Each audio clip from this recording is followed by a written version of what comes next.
अब आपके यहाँ आजकल के मॉडर्न ज़माने में जो आप जनरेशन है, आप लोग तो कहते हो भाई हमें करना ही नहीं है कुछ, हमें कोई ताल्लुक ही नहीं रखना है, हमने शरीका चलाना ही नहीं है, तो ठीक है। अब ये ना रहेगी बांस ना बजेगी बांस। अब जो दौर आ रहा है वो अनप्लगिंग वाला है। भाई यहाँ नहीं हुआ तो मुल्क छोड़ दो, वहाँ नहीं हुआ तो वहाँ से वहाँ भाग जाओ, ये रिश्ता नहीं चला तो भाई कता ताल्लुक ही कर लो, मुझे फटीके पसूड़ियाँ पालने की जरूरत नहीं है। फाइन, अगर ये जनरेशन आ रहा है तो ठीक है। ये कॉन्सेप्ट जो आपने अभी बोला ना कि कदा ताल्लुक ही करे, लोगों ने अपने बड़े बड़े घर छोड़े हैं 2-2 हज़ार गज के, वो कह रहे हैं मैं अपार्टमेंट में रह लूंगा, अकेले रह लूंगा। ये पूरे शरीके के साथ, पूरे खानदान के साथ घुल मिल के रहना, और कभी इसकी बर्दाश्त करना, कभी उसकी, कभी इसके अल्फाज बुरे मैं लगते हैं। आपको ये बता रहा हूँ कि आप एक कंबाइंड फैमिली के अंदर जो पंजाबी में वर्ड है रौला, पंजाबी का वर्ड है रौला, जड़ा रौला है ना इहदे अंदर जो स्ट्रेस और टोल है ना, वो इतना ज्यादा होगा कि आदमी एक टाइम पर ना चोक हो जाएगा गले तक कि भाई मैं निकलूं इसमें से। लेकिन जो ब्यूटी ऑफ बीइंग टुगेदर है ना, अगर वहां पर वो चीज स्टैब्लिश्ड हो जाए एक पावरफुल लीडरशिप के थ्रू। देखिए मैंने आपको इंडिविजुअलिज्म वाले पॉडकास्ट में कहा था ना भैया, इनफरादियत को तो ये टेंशन आएगी। सही है। ये सारे मसाइल वहां के हैं जब सब मिल के रहते हो। तो अब अगर यहाँ पर आप लेवरेज दे के कहें भाई औरत को एक अपना घर होना चाहिए, तो ठीक है करे, क्या नहीं, आज हम नहीं रहते अलहदा। सही। पॉइंट यहाँ पर ये है भाई कि अगर सब ने ही इनफरादियत सोच लेनी और किसी ने मिल के नहीं रहना आपस में, तो इसका मतलब है हम उम्मा बनाने की बातें करते हैं, हम घर में तो उम्मत बना नहीं सके। सही है। तो ये बात कितनी अच्छी है। कभी हमारे बड़ों ने मैं किसी के बारे में पूछता था ना कि आपकी क्या राय है इस लीडर के बारे में, वो कहते हैं वो घर नहीं सही चला सका तो वो ऑर्गेनाइजेशन, तो बड़ी हाँ वो घर नहीं सही चला सका तो वो ऑर्गेनाइजेशन क्या सही चलाएगा। तो हम आपसे पूछते हैं भाईजान कि आप जब शादी किया है, शादी इस बात की दलील है कि भाई आपने बहुत कुछ अपने आप को ट्रेन किया होगा एक इंसान के साथ गुजारा करने के लिए, जब वो क्लोज इंटरेक्शन में आएगा आपका। सही। तो जब एक मुल्क की क़यादत के पास आवाम के मसले आएंगे और वो क्लोज होंगे, वो स्ट्रेस उसके साथ क्लोज होगा, तो ले सकता है नहीं ले सकता। शादी भी ट्रेनिंग है एक इंसान की लीडरशिप की। सही। कि भाई व्हेन यू आर दूर दूर सकते तो आप भी नहीं चुभेंगे ना मुझे, but when you are close to me और वो उसकी वाइब्स क्लोज हैं, उसकी इमोशनैलिटी क्लोज है, तो वो डेंट हो रहा होगा ना मेरे ऊपर। तो अगर मैं इतना स्ट्रेस ले सकता हूं तो मैं, वो कहते हैं the rule of success is the more the stress you can take is the bigger the kingdom you can make.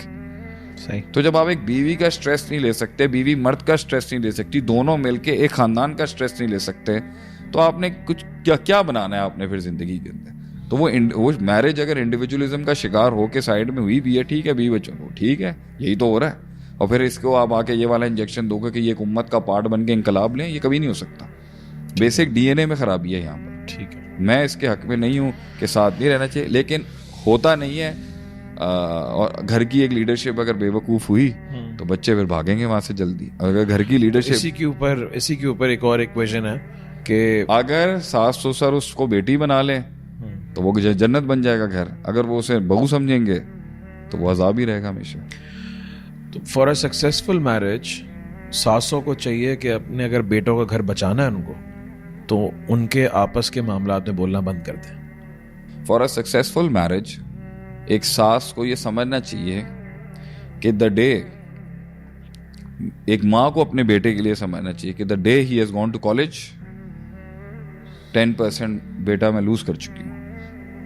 The day he goes to university मैं 20% बेटा लूज कर चुकी हूँ। The day he goes to his office और his work place मैं 30% बेटा lose कर चुकी हूँ।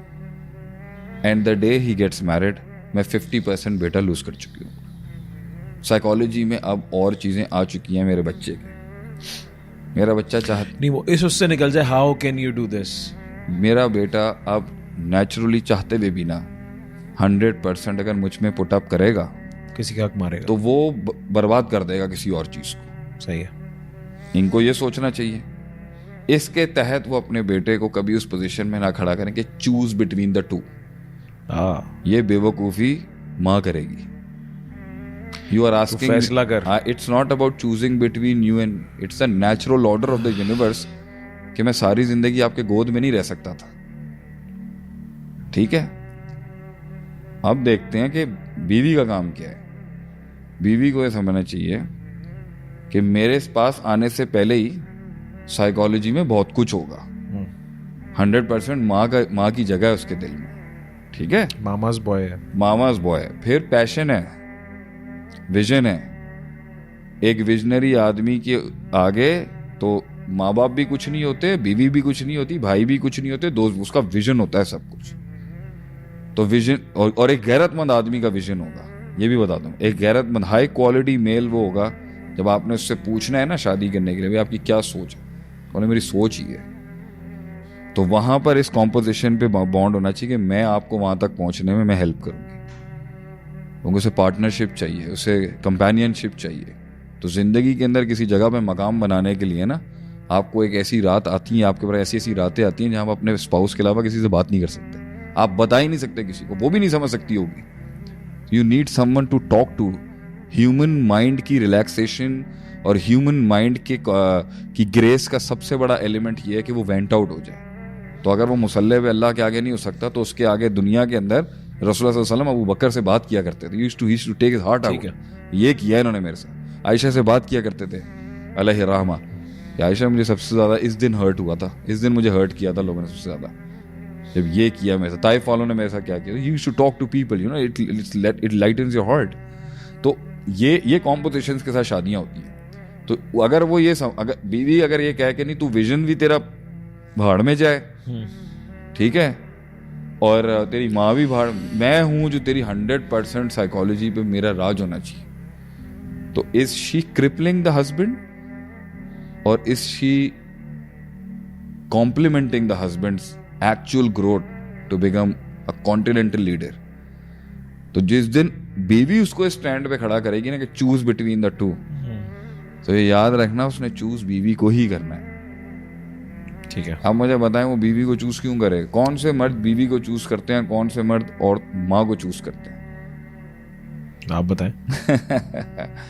जिस आदमी का बड़ा, मैं कुछ जुमला बोल दूंगा बड़ा अजीब हो जाएगा, लोग कहेंगे जो बीवी को चूज करता है माँ के बगैर वो तो बगैरत है। तो ऑब्वियस ही बात है।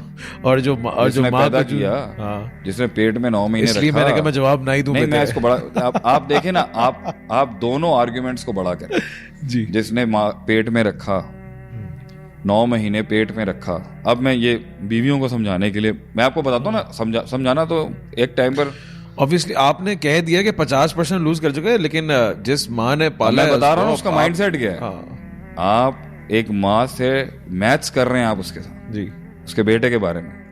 ये मैं दुनिया को समझाना चाहता हूँ और बीवियों को भी। आप एक माँ से मैथ्स कर रहे हैं इस चीज की, वो उसके गोश्त से बना हुआ है। अपने बाप का वो सीमन था, अपनी माँ की हड्डियों से भी उसने गोश्त लिया हुआ। वो जब डेवलपिंग स्टेज में था ना, तो कहते हैं ना माएँ अगर खाना भी ना खाए ना तो फीटस उसकी हड्डियों से ले लेता है अपनी खुराक, वो वहां से बना हुआ है। और आखिरत में वो माँ के नाम से जाना जाएगा, ना बाप से ना बीवी से। ये माँ का कैरेक्टर, ये माँ का वेट है, और वो मौत से गुजरती है। अभी एक बच्ची का मैंने केस सुना है, वो सी सेक्शन के अंदर एक नस गलत काट दी, बच्ची मर गई, वो बच्ची फौत हो गई, अल्लाह को प्यारी हो गई। ये वो टोल काटे, 9 महीने का हमल उठाए, जिसे अल्लाह कहता है कि ऐसा सख्त स्टेज है कि अगर फौत हो जाए तो शहीद है। फिर पैदा करे, फिर हर 1.5 घंटे के बाद तुझे नेचुरल फीड देने के लिए उसे 3 महीने तक 2 महीने तक नींद नहीं मिले, तू करना। हर 1.5 घंटे के बाद अगर तुझे अपनी माँ के खिदमत करनी पड़े, रात को उसको दूध पिलाना पड़े, वो बूढ़ी है, तू 1.5 घंटे के बाद तूने माँ का पेशाब साफ करना है, माँ के तेरे बूढ़े स्टेज में उनको पैम्पर पहनना पड़े, करेगा? कौन करेगा हमारे अंदर? तो यहाँ पर वो करे, वो फिर वो तुझे चलना सिखाए, पहला लफ्ज सिखाए, तुझे कुव्वत गोयाई सिखाए, इन छोटी छोटी टांगों के ऊपर उसने तुझे क्रॉल करना सिखाया, चलना सिखाया। वो खड़ी थी वहां पर, तू तो ऐसा बेवकूफ था, तू तो ये इलेक्ट्रिक के सॉकेटों पे उंगली देने वाला। हल अता अलल इंसान हिन मिन दर लम यकुन शै मस्कूरा, ये तो औकात थी तेरी। वहन अलल वहन, वहां से वो लेके चली है। और इसको ये सिखाया जाए कि भाई 50% तू अब मुझे दे दे मेरी बीवी को, और तू मुझे 30% दे दे मेरे, ये कभी नहीं होगा। वो कभी भी मेंटली किसी हाल में, किसी एजुकेशन के थ्रू भी एक्सेप्ट नहीं कर सकती कि मेरे बेटे में मेरा हक नहीं है, न मेरा बेटा मेरी प्रॉपर्टी नहीं है। ये उसे सिखाइएगा भी नहीं, ठीक है। मगर बहुत शऊर वाली औरतें होंगी जो इस बात को समझ जाएं कि नहीं, उसकी जिंदगी के अंदर अब माँ अगर चाहती है ना कि बेटा साथ रहे उसके, तो मेरी उन औरतों को एडवाइस है कि उसे उस कटहरे में खड़े नहीं करना जहां जो उसने बेवफाई 10 साल बात करनी है ना, वो 2 साल बात करते हैं।